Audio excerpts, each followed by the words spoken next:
ഗസയിൽ ഇസ്രായേൽ സൈന്യത്തിന്റെ ആക്രമണത്തിൽ 5 മാധ്യമപ്രവർത്തകർ കൂടി കൊല്ലപ്പെട്ടു. അൽ ജസീറ റിപ്പോർട്ടർ അനസ് അൽ ഷെരീഫും ക്യാമറാമാനും ഉൾപ്പെടെ 5 പേരാണ് കൊല്ലപ്പെട്ടത്. അതിനിടെ അനസ് അൽ ഷെരീഫ് ഹമാസ് നേതാവെന്നാരോപിച്ച് ഇസ്രായേൽ സൈന്യം രംഗത്തെത്തി. വടക്കൻ ഗസയിലെ അൽഷിഫ ആശുപത്രിക്ക് മുന്നിലുണ്ടായ വെടിവയ്പിൽ 5 മാധ്യമപ്രവർത്തകർക്കാണ് ജീവൻ നഷ്ടമായത്.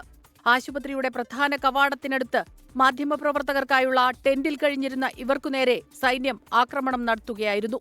ഗസയിൽ നിന്നുള്ള വാർത്തകൾ മാസങ്ങളായി പുറം ലോകത്തെത്തിക്കുന്ന റിപ്പോർട്ടർ അനസ് അൽ ഷരീഫ്, മുഹമ്മദ് ഖ്രൈഖ്, ഇബ്രാഹിം സഹർ, മുഹമ്മദ് നൌഫൽ, മൊഅമിൻ അലൈവ എന്നിവരാണ് കൊല്ലപ്പെട്ടത്. എന്നാൽ കൊല്ലപ്പെട്ട അനസ് അൽ ഷരീഫ് ഹമാസിന്റെ തീവ്രവാദ പ്രവർത്തനങ്ങൾക്ക് നേതൃത്വം നൽകിയെന്നാണ് ഇസ്രായേലിന്റെ പ്രതികരണം. ഇസ്രായേലിലേക്ക് റോക്കറ്റ് ആക്രമണം നടത്തുന്ന സംഘത്തിന്റെ തലവനാണ് അനസ് എന്നും ഇസ്രായേൽ ആരോപിക്കുന്നു.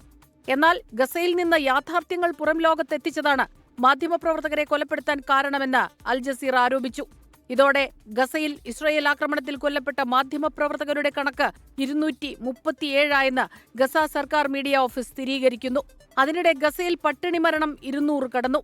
100 കുട്ടികൾ ഉൾപ്പെടെ 217 പേരാണ് പട്ടിണിയെ തുടർന്ന് മരിച്ചത്. ഗസ പിടിക്കാനുള്ള ഇസ്രായേൽ തീരുമാനത്തെ UN രക്ഷാസമിതി അപലപിച്ചു. International desk 24.